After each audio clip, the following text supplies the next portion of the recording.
mantan anggota HTI ini membongkar rahasia atau agenda tersembunyi dari program ijazah palsu ini. Tujuannya adalah untuk menggulingkan pemerintahan yang sah dan tentu saja dibiayai oleh asing. Ada Eropa, Inggris ya, Prancis dan Amerika. Inilah pernyataan dari mantan anggota HTI yang membongkar rahasia daripada program atau agenda HTI dan FPI. Jadi gini, sejak FPI HTI itu terafiliasi dengan pihak-pihak luar, nah itu mereka jadi berubah. Di pihak luar ini maksudnya ya, di luar negeri? Luar negeri. Ada yang membiayai dari luar negeri? Ada yang membiayai dari luar negeri. Uni Eropa atau Eropa? Ya dari Inggris, dari Amerika tuh saya udah dengar gitu. Nah mereka berubah setelah itu. Misinya apa itu? Misinya itu ya, kalau saya tangkap gitu ya, kan nggak mungkin dong mereka ngomong ke saya misinya ini. Emang saya siapa, kan saya bukan yang terpresentasikan yang nampak itu misi mereka itu memang ingin menguasai Indonesia. Menguasai Indonesia. Jadi mereka itu mendapatkan kucuran dana itu memang tujuannya hanya untuk Indonesia ini agar tidak dipimpin oleh orang-orang yang tidak pro asing gitu, yang akan menghambat orang-orang asing menguasai Indonesia. Selama ini nih teman-teman, kalau abang kalau ingin tahu hasil sumber daya alam kita ini yang ngelola siapa? Apakah Indonesia? Asing. Yang ngelola asing. Asing itu sebenarnya menjajah kita itu. Selama kepemimpinan Bapak Soeharto, Bapak SBY, dan tidak ada yang berani untuk mengusir mereka dari pengelolaan hasil bumi, nggak ada yang berani. Dan ketika Pak Jokowi itu benar-benar berperang, walaupun berperang sendirian. Karena apa? Di kiri kanan Pak Jokowi itu ternyata juga terafiliasi dengan orang-orang asing ini. Nah, organisasi HTI FPI itu dianggap bisa mewakili mereka, mempengaruhi suara rakyat Indonesia yang mayoritas Muslim. Segmentasinya lebih kepada Muslim, teman-teman atau masyarakat Muslim ya. Gitu. Kalau mereka bisa menjual ayat-ayat atau apa, pasti nanti mereka akan didukung oleh umat Islam kan. Nah, ketika ada suara banyak mendukung FPI HTI yang dia ini kaki tangannya asing, otomatis asing dengan mudah tetap mencengkram Indonesia dengan mudah. Tapi sayangnya mereka ketemu Jokowi ini menghambat langkah-langkah FPI dan HTI. Tapi Pak Jokowi malah bilang antek asing. Nah, itu ya strategi mereka. Padahal mereka juga justru mereka yang memulai gitu. Betul. Dan yang mendukung mereka bukan dari Cina, yang mendukung Pak Jokowi dari Cina. Yang mendukung mereka dari Eropa. Nah, ini sebenarnya yang memang harus terus-menerus diinformasikan kepada rakyat Indonesia. Hati-hati dengan kelompok-kelompok orang yang menjual agama ini. Dan di dunia ini kan jualan yang paling mahal itu, laris itu ya. Di Indonesia ini kenapa FPI HTI cepat berkembang? Karena mayoritas Muslim dan mereka gampang terdoktrin. Karena ini orang ini jualan agama. Dan kenapa Pak Jokowi membubarkan? Karena selama Pak Jokowi melawan orang asing ini terhambat juga oleh mereka. Karena mereka setiap Pak Jokowi ingin membuat sesuatu, ngerebut blok rokan misalkan, mereka tuh ntar ada demo ini gulingkan Jokowi. Ingat nggak? 2015 Pak Jokowi mau digulingkan, itu Pak Jokowi ingin merebut blok mana? Nah, ketika ormas mereka dibubarkan, double ormas ini dibubarkan, mereka ini muncul dendam yang teramat sangat. Karena apa? Pertama, kucuran dana tidak ada lagi. Ketika mereka bubar, otomatis berhenti kucuran dananya. Ketika kucuran dana berhenti itu, apakah mereka ada hasrat untuk mencari sumber dana yang baru lagi? Yang jelas mereka punya kucuran dana dari mana-mana. Mungkin dari sini berhenti, tapi yang di sini masih membiayai. Kan kita nggak bisa sebut namanya ya, masih membiayai.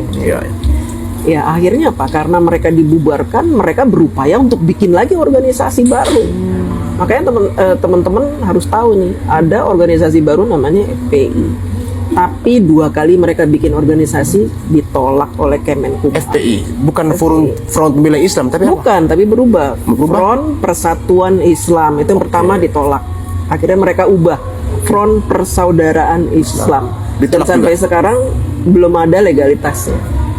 Pergerakannya ilegal, Dianggap pergerakannya ilegal kalau menurut saya. tapi dananya Ya tetap saja, Tetap karena saja. kan dianggap bahwa ketua dari FPI dan HTI ini kan masih punya power, people power.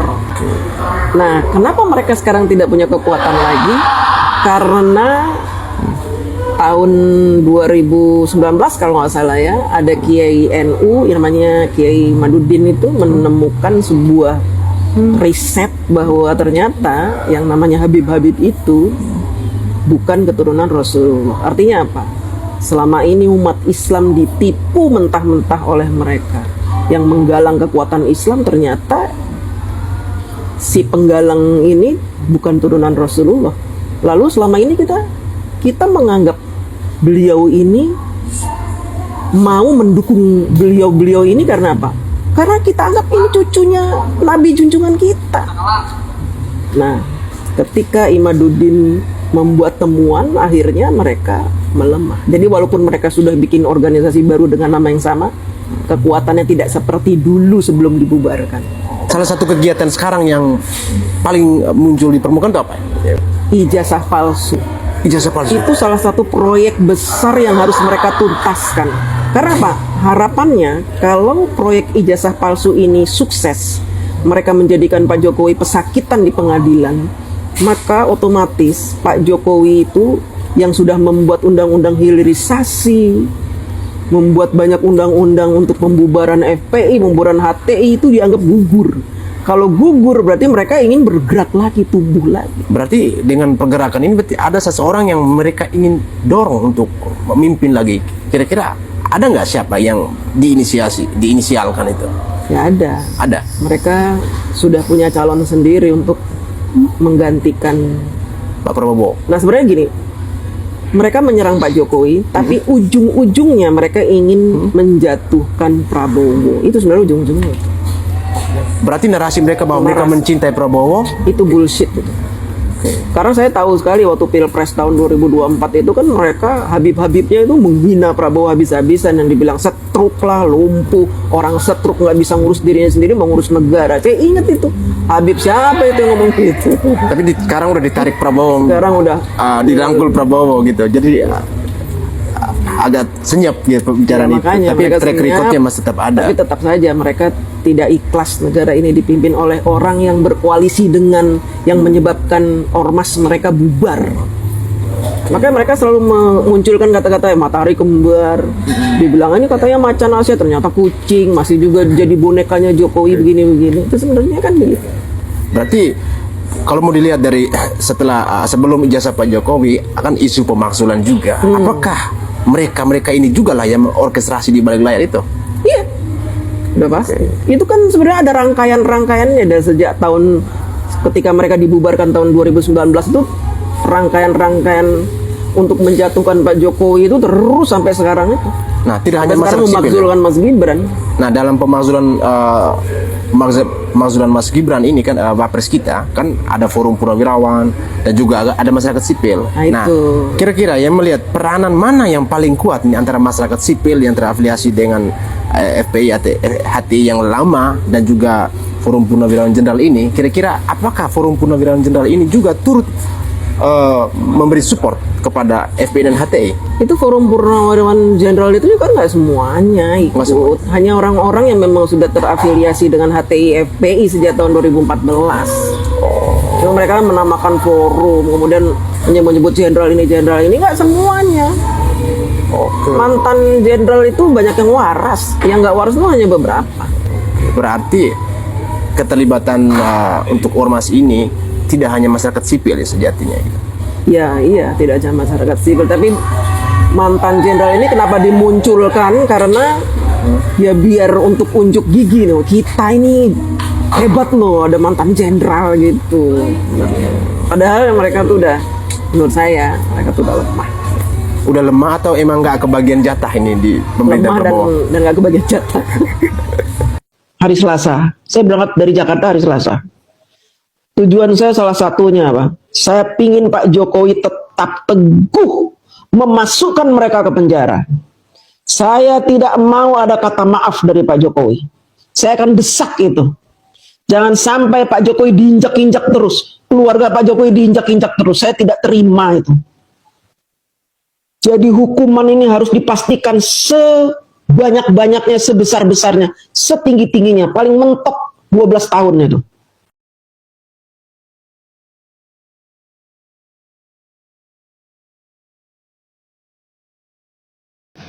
Assalamualaikum warahmatullahi wabarakatuh. Selamat pagi semuanya. Majalah Tempe bersama para sengkuni sedang menggosipi kita, anak-anak jenderal dan anak-anak Mulyono ya. Katanya begini, Bapak Prabowo menggelontorkan 15 miliar untuk menyebarkan influencer buzzer dalam rangka menaikkan kredibilitas Bapak Jokowi.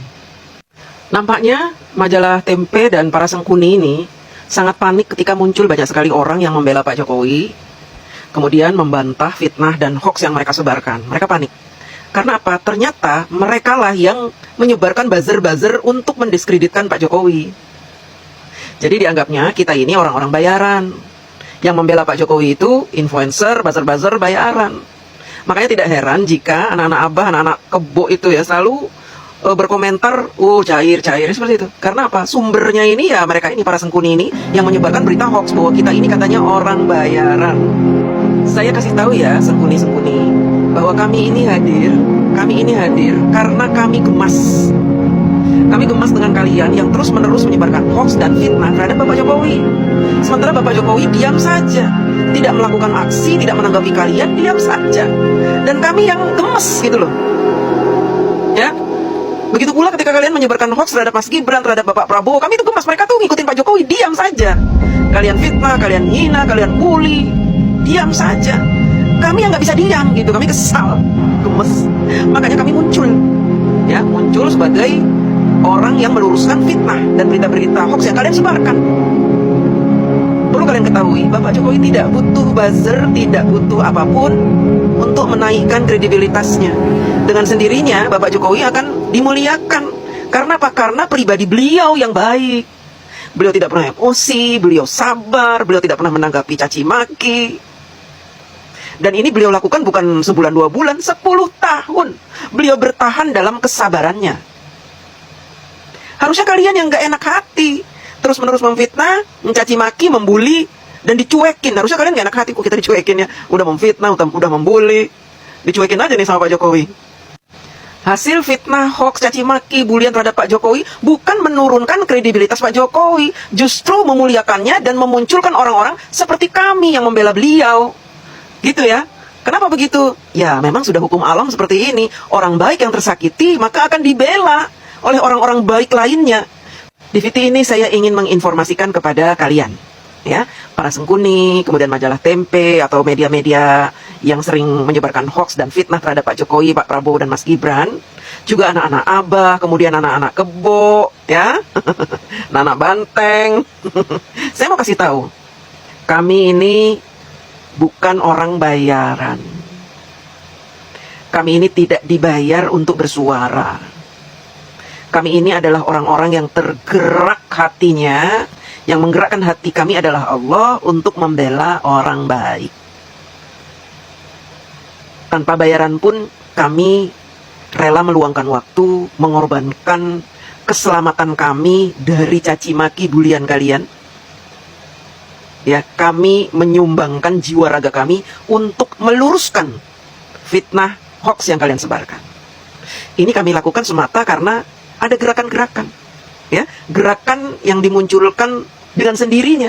Karena apa? Karena kalian yang memicu, sehingga kami tergerak untuk membela, begitu, ya.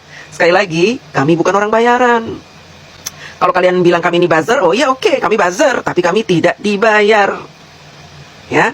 Kami tidak ada yang membayar. Kalau kalian penasaran, oh bohong ibu ini, silahkan saja kalian cek. Kalau kalian mendapatkan bukti bahwa kami bayaran, laporkan saja kami ke polisi atau kemana lah. Ya, kami siap dengan itu. Karena memang kami tidak dibayar.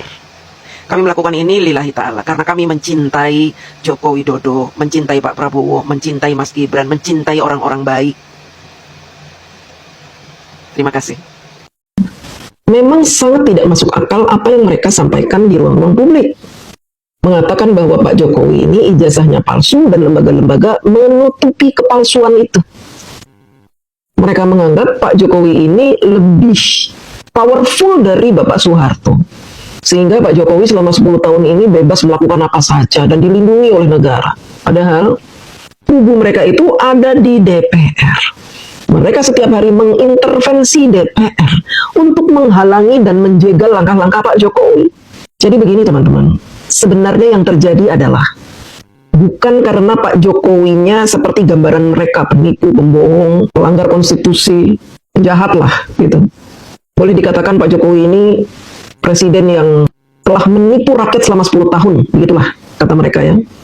Padahal teman-teman, yang terjadi sebenarnya adalah Pak Jokowi sesosok pemimpin Indonesia yang tidak disangka-sangka bisa begitu kuat, kekeh, keras kepala, tidak bisa disuap, tidak bisa disogok, tidak bisa dirayu. Tidak bisa diajak kerjasama oleh mereka untuk merampok Indonesia. Coba lihat, yang namanya Blok Mahakam itu lebih puluhan tahun dikuasai oleh Perancis dan Jepang.